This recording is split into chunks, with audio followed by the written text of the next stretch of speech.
Om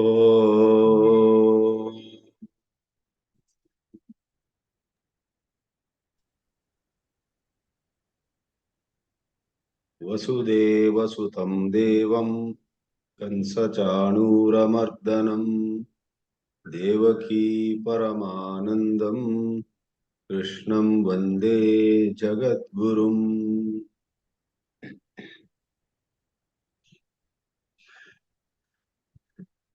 We opened the 8th chapter, Akshara Brahma Yoga, in the last class, last week. And as you do surely remember, the first two verses are 7 questions that Arjuna asks Sri Krishna. Kim tad Brahma, Kim Adhyatmam, Kim Karma, Adibhutam Kim, Adidaivam Kim. 5 in the very first verse and 2 more in the second verse. Adiyajnaha Kaha. Lastly, Prayana Kale Katham Jneyaha Asi. How is a seeker to know you when the seeker is on the deathbed? To these 7 questions, Sri Krishna answers, and pretty much the whole chapter is about those answers. Shankaracharya says, Yesham prashnanam yathakramam nirnayaya Shri Bhagavan Uvacha. Yathakramam, in the same sequence, krama sequence, as the questions were asked, Lord Sri Krishna goes about answering, providing the answers. We see the third shloka now. Shri Bhagavan Uvacha Aksharam Brahma Paramam Swabhavodhyatma Muchyate Bhuta Bhavod Bhavakaraha Visarga Karma Sannitaha. Kim Tad Brahma is answered by saying Aksharam Brahma Paramam. What is Brahma? Towards the end of the 7th chapter it was said, a rare few, extremely wise ones know Brahma when they pass on to the next life or to liberation. They know Brahma tad viduhu. But what is Brahma? Aksharam Paramam. The word Akshara can stand for many things. Even alphabets are called Aksharas. Interestingly, no matter what word you write, the word has Aksharas, alphabets. Therefore, words may change, but the fact that it is made of alphabets doesn't change. Therefore, on a certain plane, the aksharas, alphabets, have their own imperishable nature. You write good on the blackboard, you write bad on the blackboard, both have aksharas. Both are written G-O-O-D, B-A-D. So someone who sees at the letters says, well, no change. There are letters here, there are letters there. So on a certain level, in a certain sense, and on a deeper level too, there is a theory that this entire universe is essentially made of sounds. And sounds are represented by the varnas, A, A, E, E, and so on. In that very context, the word akshara can mean the most primordial sound, the most sacred sound, the sound that includes all other sounds, the sound that represents all sounds, and which is Om. However, here akshara does not mean Om. Akshara does not mean alphabets. Akshara here stands for Paramam Brahma, the Supreme Brahman, and nothing less.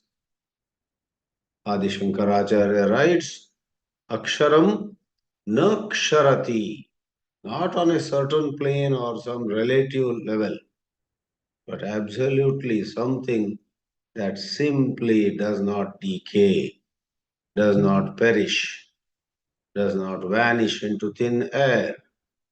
That is Akshara, na ksharati. If you ask, have the Upanishads used the word Akshara in the sense of the Supreme Brahman also? Shankaracharya immediately adds in the 3rd chapter of the Brihadaranyaka Upanishad, where the great sage Yajnavalkya meets with 8 opponents or 8 scholarly people who ask him questions, and those questions by the 8 people run into 9 Brahmanas or sections. 2 of the Brahmanas have Gargi, a lady, as the questioner. According to Orthodox tradition, Gargi is a very elderly woman, because Orthodoxy somewhat fights shy of making Vedas available to young women. Whereas in the liberal traditions of Sanatana Dharma, which are plenty today, not only do they permit men and women, people of any caste, any creed, people of any nationality, any color of skin, etc., to study the Vedas, the liberal traditions totally welcome women also to study the Vedas. No wonder in the Upanishad Ganga series of Chinmaya Mission, you show Gargi as fairly young lady who is still with her father. With the father's permission, she runs to Janaka's court and takes part in the Vidvat Sabha, in the assembly of scholars, very eager to hear what the scholars are discussing. And when she gets a chance, she asks her question too. And to Gargi, the scholarly lady, old or young, whichever may be the truth, Yajnavalkya says, Etasya va aksharasya prashasane Gargi. Shankaracharya quotes, there is a certain supreme truth which nothing surpasses. In the control, in the governance of that supreme truth, everything functions. The sun and moon, the planets, everything big, everything small, all operate. All the laws of physics and chemistry, all the laws of biology and economics, all the laws of, you name it, other shastras. As you know, Natya Shastra has its rules. Sangeeta Shastra has its rules. Sangeeta Shastra is not just man-made rules. The science of music, I am given to understand, is rooted in laws which are part of nature. There are 7 swaras. Sa-ri-ga-ma-pa, sa-ri-ga-ma-pa-da-ni. 7. The 7 frequencies. Why not 8? Why not 9? Why not 10? No. It is said Nature has those 7 swaras. And the 7 swaras make music. And then rest of it is all combinations. And about this raga, this particular combination, there are rules. So, Yajnavalkya says, all the rules in all the subjects are controlled finally by one truth, and that is Brahma. He calls it Akshara there. Therefore, using the word Akshara, Sri Krishna says what Brahma is. Arjuna's question was, what is Brahman? Sri Krishna says, Aksharam Paramam Brahma Bhavati. And therefore, Omkara is going to be talked about later in the 13th verse in this very chapter. Take a look at Adi Shankara's Bhāshya. Omkarasya cha Omityekaksharam Brahma iti parena visheshanat agrahanam. Because it is going to be talked about later. Here, agrahanam, it is not to be taken. Therefore, here in this third verse, when Brahma is pointed out to be Akshara, they are not saying Om is Brahma here. At a later point, Om is the stepping stone, and then in its heightened sense, Om may be equated to Brahma there. But over here, without bringing Om into the picture, Agrahanam, don't take Om here. Paramam iti cha niratishaye brahmani akshare upapannataram visheshanam. It's all the more so because rather than just saying, oh Arjuna, you want to know what is Brahma? Aksharam Brahma. Sri Krishna could have just said that much only. But he says, not just Aksharam Brahma, Paramam Aksharam Brahma. The supreme Akshara. In that sense, Om is one notch below. Supreme Akshara. Paramam Aksharam Brahma. Paramam iti niratishaya brahmani akshare upapannataram visheshanam. Upapanna itself means that which belongs, that which is appropriate, that which fits in logically. Upapannataram. So to give the meaning, the supreme, absolutely undifferentiated, one without a second Brahman, that is that imperishable truth is Brahma here. To say that is Upapanna Taram, more appropriate than to say Om is Brahma. So Akshara doesn't mean Om here. Akshara is the ultimate truth, whatever it is. Then, all right, Arjuna's second question is, Kim Adhyatmam? Kim Tad Brahma? Kim Adhyatmam? He asked.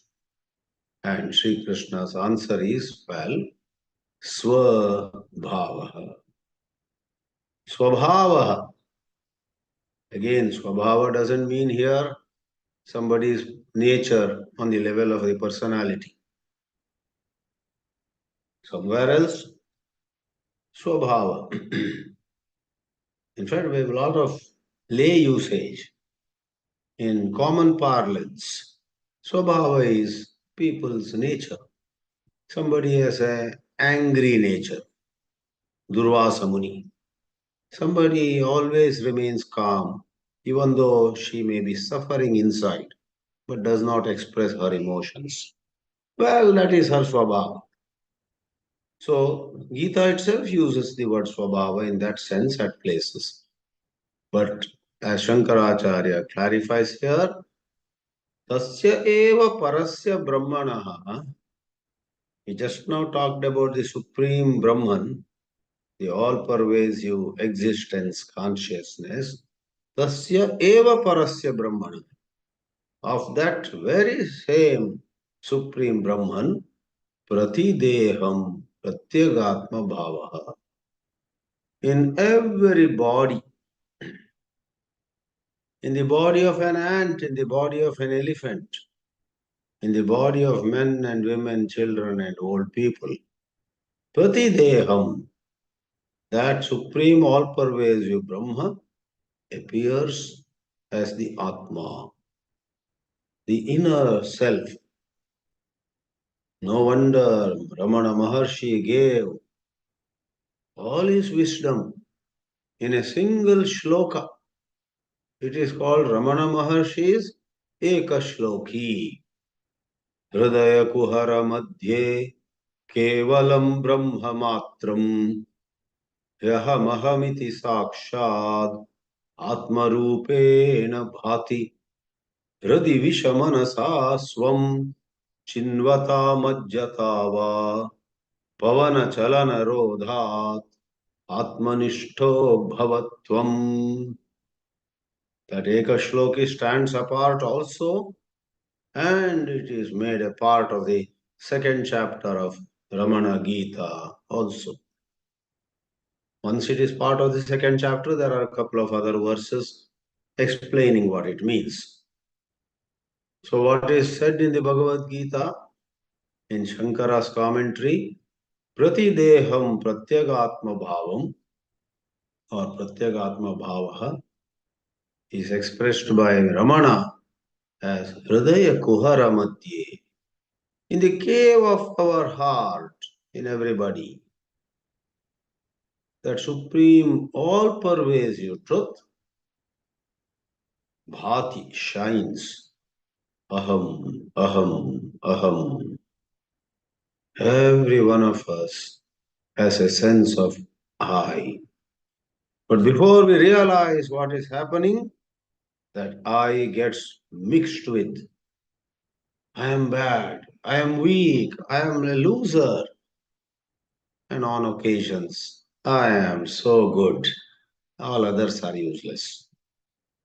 Good and bad, high and low, fortunate and unfortunate, and 100 such things are attached to I. That is bondage. It would not be an exaggeration to say the job of Vedanta is to separate all those things which were unnecessarily added to I. Find the pure I. Stay as the pure I. It is said the Guru of Nisargadatta said to him, before Nisargadatta got enlightened, you are that pure essence. You are ever stainless. Just be that. And Nisargadatta took it so seriously. No matter what happened on the plane of the body or of the mind, Nisargadatta held on to what his Guru said. I am ever pure. I am that childlike essence. I don't want anybody to judge me. If they do, I don't accept it. I am not going to judge myself as bad or good. I am, period. And Maurice Friedman collected his questions and answers, made into that immortal book, I Am That. Stay with I am. Rest of it will happen, said Sri Nisargadatta. Maharshi Ramana said to visitors, ask yourself, who am I? Nisargadatta said to everyone, stay with I am. Don't easily get carried away by various judgments made either by others or made by your own conditioned mind. This mind is stupid. Yesterday someone wrote a joke. These days humanity is facing two challenges. And he said, artificial intelligence and natural stupidity. Intelligence is becoming artificial now. That is run by machines. And what is happening to human beings? They remain in natural stupidity, not artificial stupidity. If there were AI and AS, artificial intelligence, artificial stupidity, it would have been nice. But alas, the person who wrote the joke and spread it across the media says, nowadays everywhere there is artificial intelligence in machines and natural stupidity in human beings. Shiva Shiva. Is it true? You and I, are we moving towards natural stupidity and making gadgets have artificial intelligence? God forbid.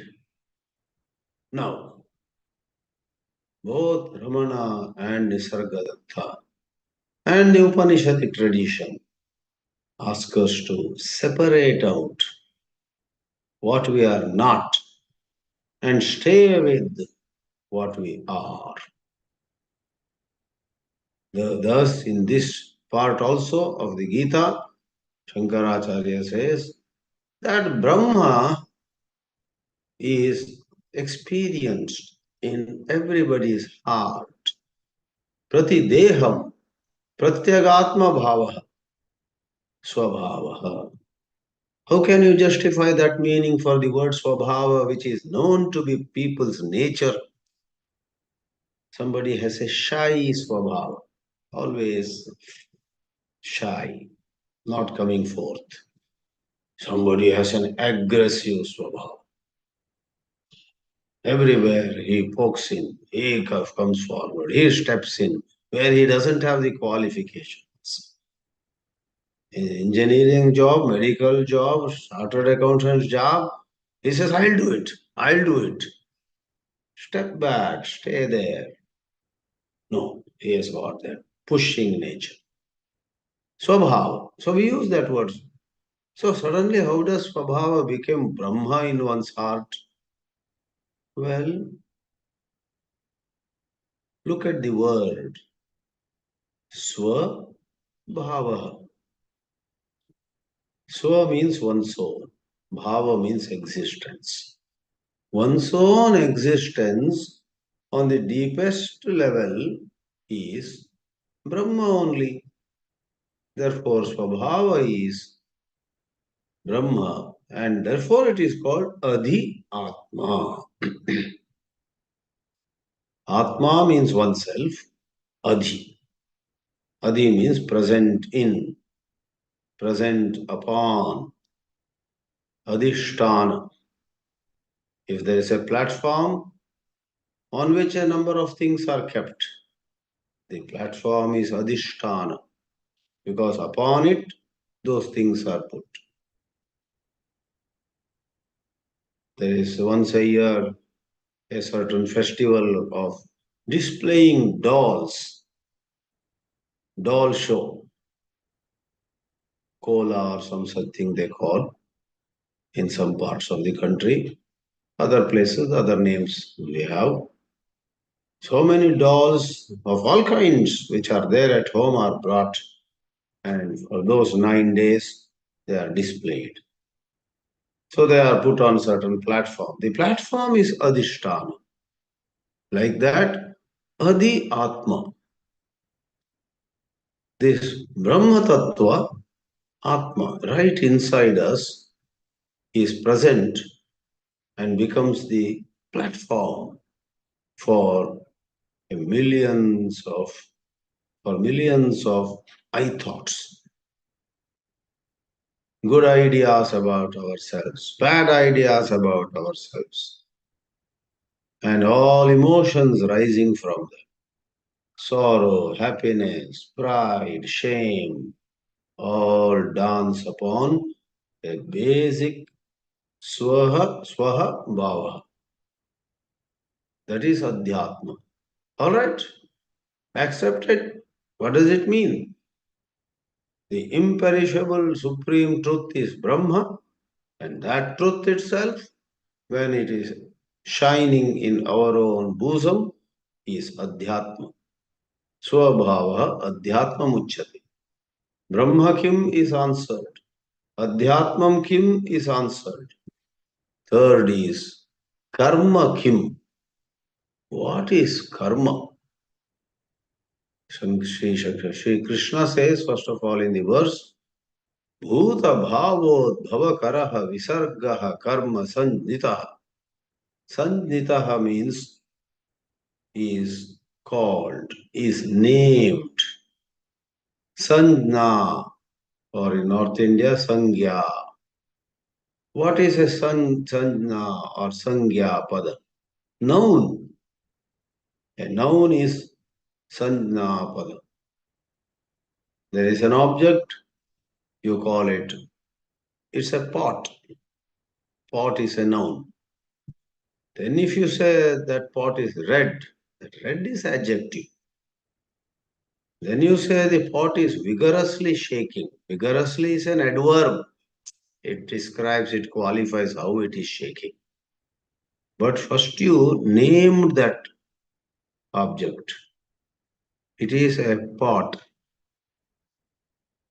And that is noun. Like that, when you name something. So what do you name as karma? Karma iti kasya sanjna bhavati. What is called karma? A bit of a technical definition comes from Lord Sri Krishna here. Bhuta bhava udbhava karaha visargaha. In fact, the basic sentence here is visargaha karma. Visarga. Don't go to grammar and say, we know Anuswara and Visarga. You take the word Rama, and when you put them in Vibhakti, put that word in the 24 Vibhaktis, Ramaha, Visarga came. Guruhu, Visarga. Saha, Visarga. The two dots, one above other. That is different. Then what is Visarga?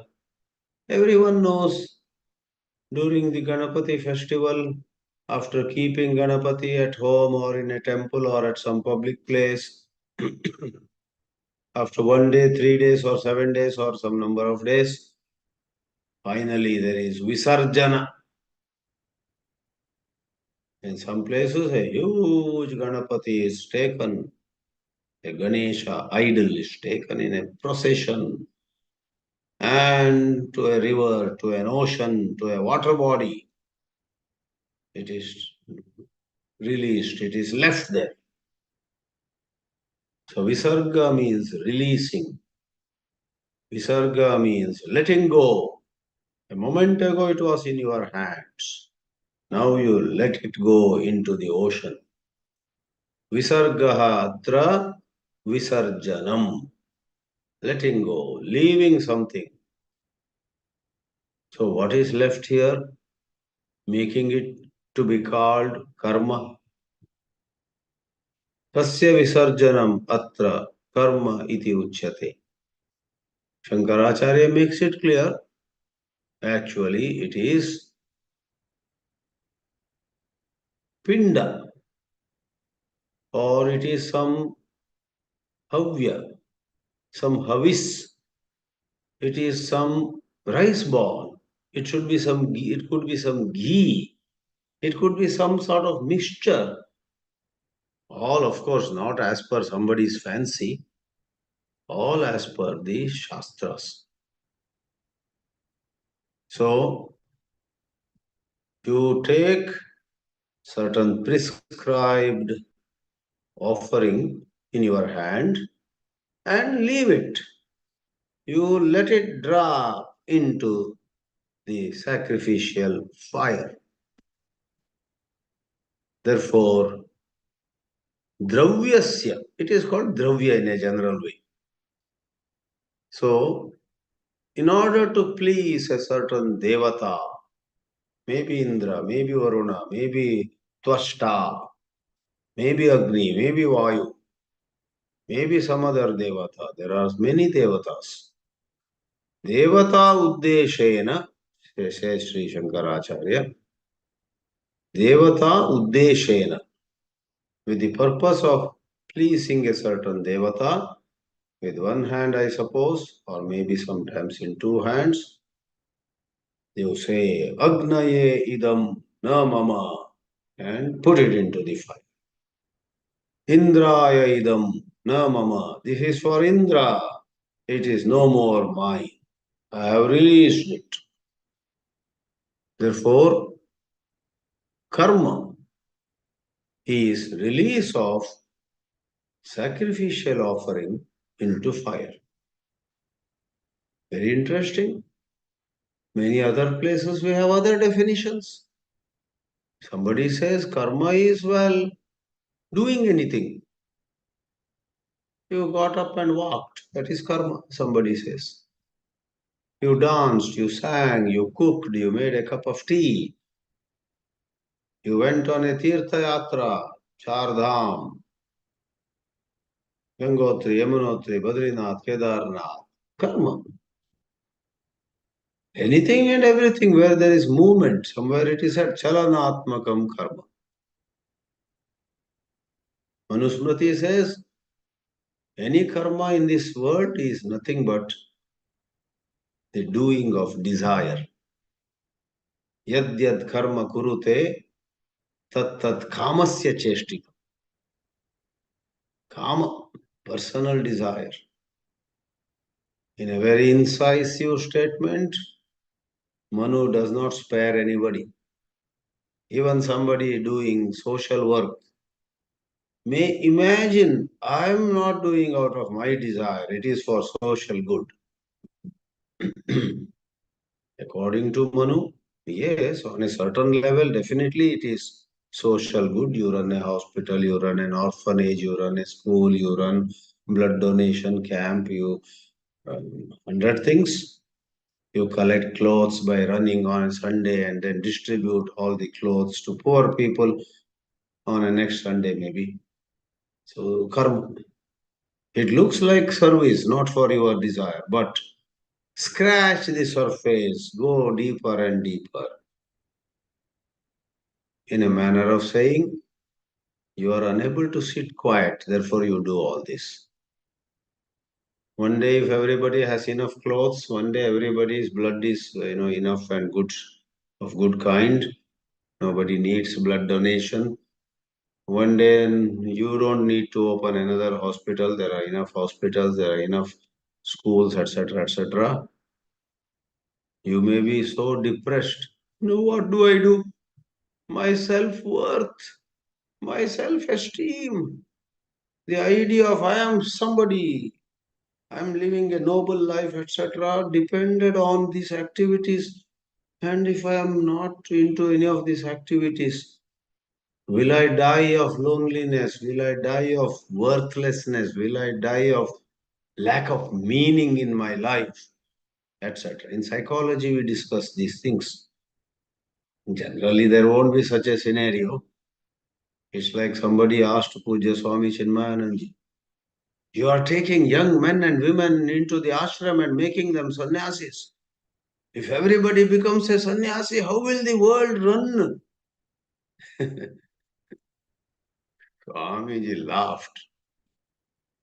He asked that journalist himself, I give you admission and give you special comforts. Will you join the ashram tomorrow? The journalist said, no, I'm not coming. Then Swamiji said, it is easy to say,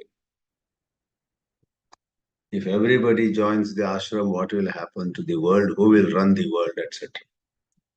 Like that, it's easy to say, if there are enough hospitals and enough orphanages and enough places where food is supplied and so on. It never was like that. It never is like that. It never will be like that. Not on this earth, at least.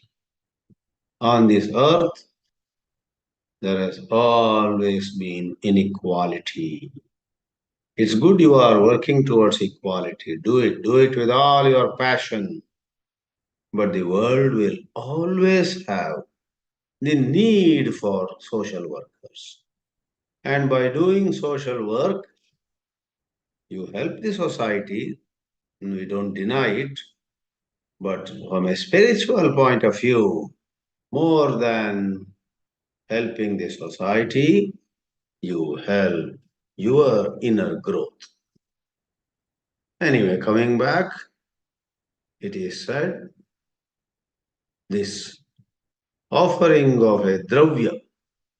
Before that, since I have been covering this Shankara Bhāshya anyhow, there is a beautiful sentence in Shankara's Bhāshya about this Swabhava.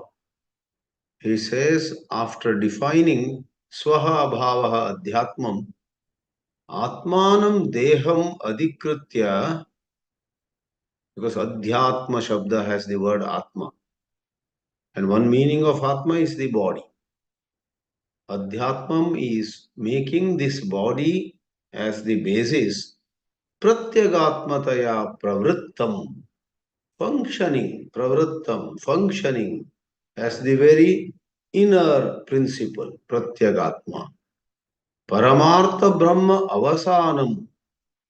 If you examine that principle, what is this principle? Who is in me expressing as I, I, aham iti, bhati, as the Ekashloki says. It shines as aham. What is this I? If you do that exercise, in which Vedanta will help you how to conduct that self-inquiry, then Paramartha Brahma Avasanam. What began as a simple I, Avasana, ends, culminates in the realization that at that level of the pure I am Parabrahma. More I descend into the world of thoughts, I become more limited. More I rise above thoughts and remain as pure consciousness, I become unlimited. Parabrahma avasanam, Paramartha Brahma avasanam, Vastu, Swabhavaha Adhyatmamiti Uchyate, Adhyatma Shabdena Abhidhiyate. Then what we said, Visargaha Karma Sanjitaha. Now we take up lastly for this class a fairly long adjective to the word Visarga. Visarga means dropping an offering into the fire of the sacrifice, Vedic sacrifice. Vedic fire ritual. I said in a previous class how Professor Trivedi, I think his name.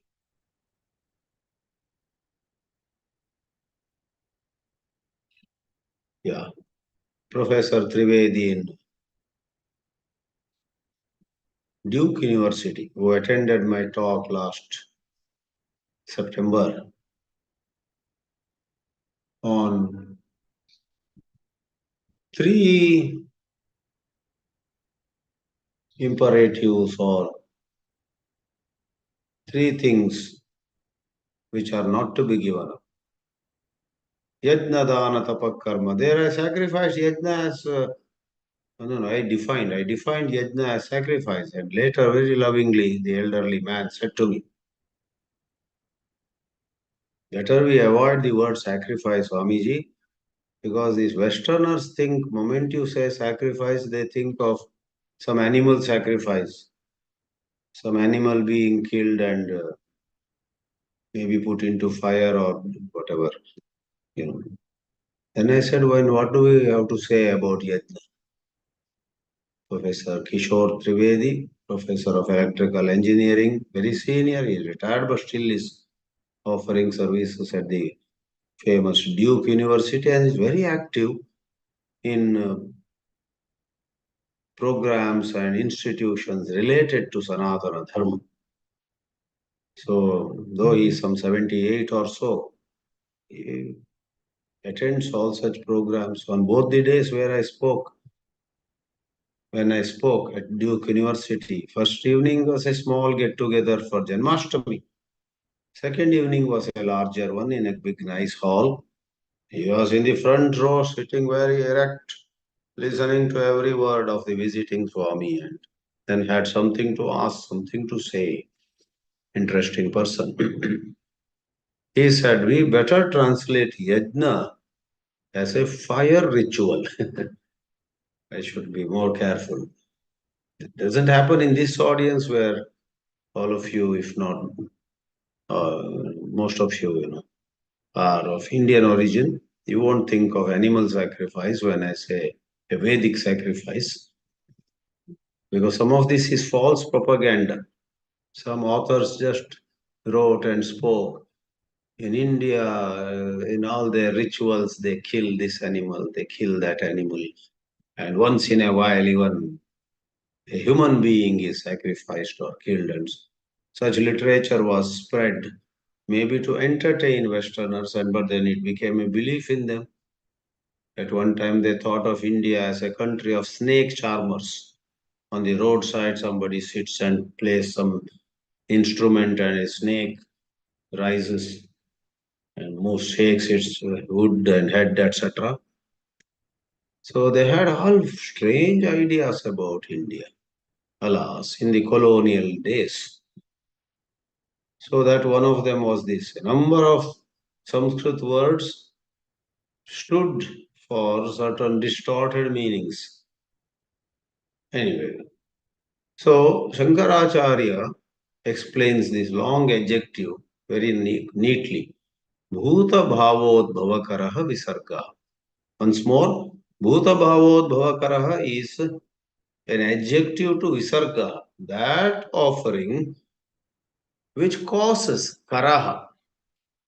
Go backwards in that long adjective. Bhuta bhavod bhavakaraha. Causes. Udbhavakaraha. Causes the rising of Bhuta bhava. Living beings. Souls are made to rise. That means made to get born from this womb or that womb. Jivatmas hanging in the vast cosmos are made to come and take birth to human beings, to animals, or to birds, or to plants, and so on and so forth. And Vedic karma does it. So this is a certain insight into Vedic philosophy. In an extended sense, it implies Laukika karma also. Because all of us are born wherever we are born because of karma. Our karma and our parents' karma, the society's karma. Society sometimes does certain punya karma, and a great soul is born amidst them, who then solves their problems. A society may do wrong things, and because of that wrong karma, some Rakshasi Adjivatmas are born in that society and destroying them. So, extended sense, any karma. But technically, on a deeper sense, let's see how Sri Shankaracharya puts it. Bhuta bhavod bhavakaraha means bhutanam bhavaha bhuta bhava. Coming into being, living beings, plants and animals and human beings, all of them, birth of people, entities. Tasya udbhavaha bhuto bhavod tam karoti iti bhuta bhavod bhavakara. Bhuta vastu utpatti karaha ityartha. You hear, there is a newborn child in neighborhood.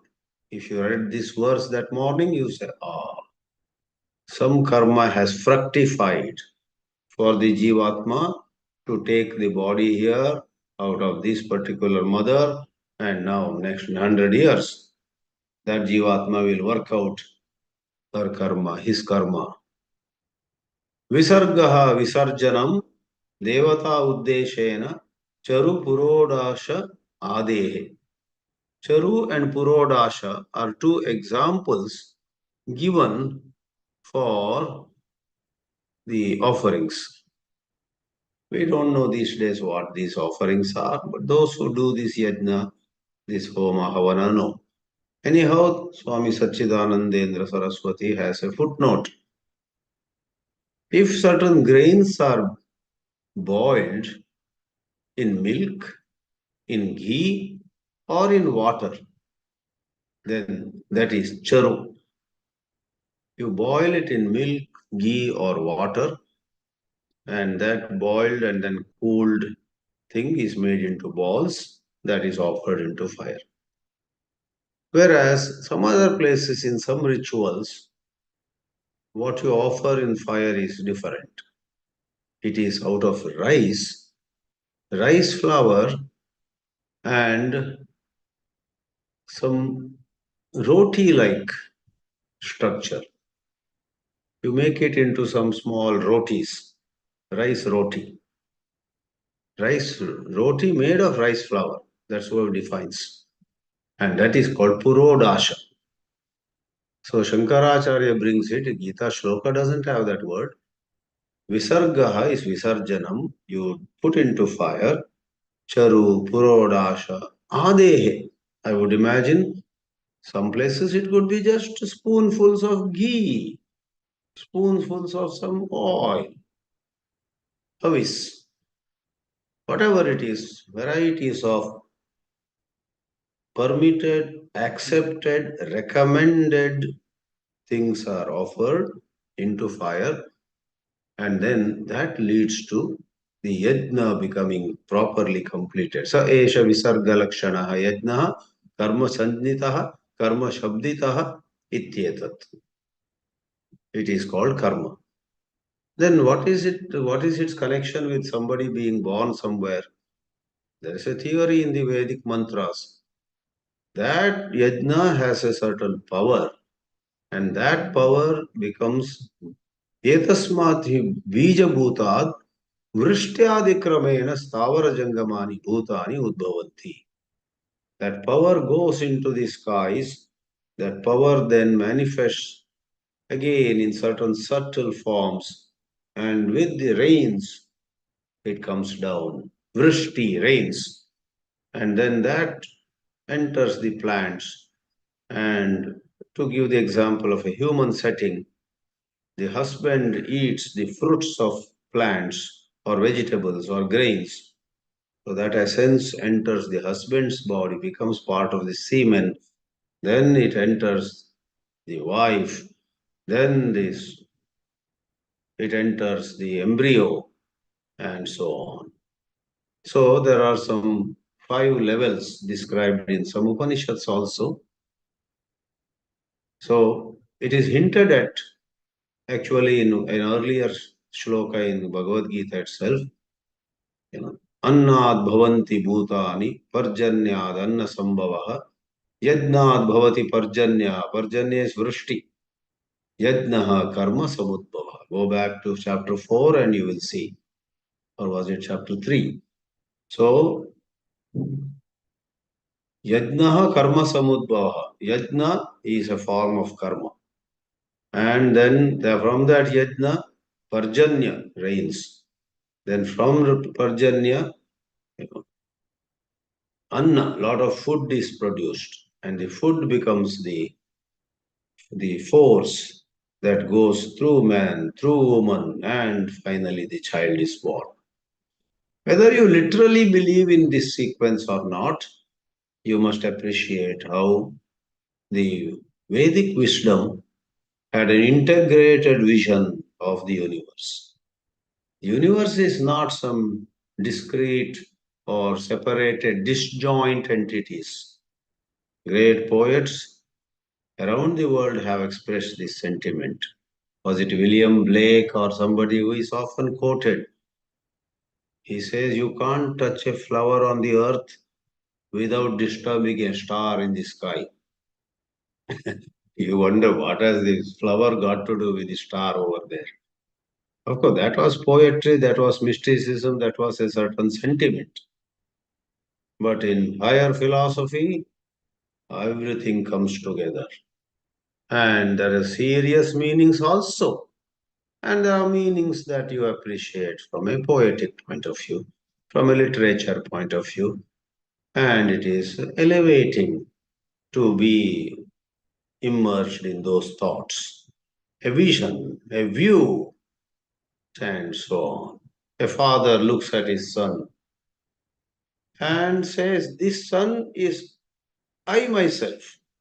Tomorrow I die, but I don't really die. I continue in this boy, in the form of this boy."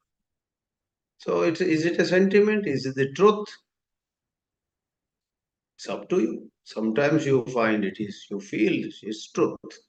Some other time you may feel it is poetry.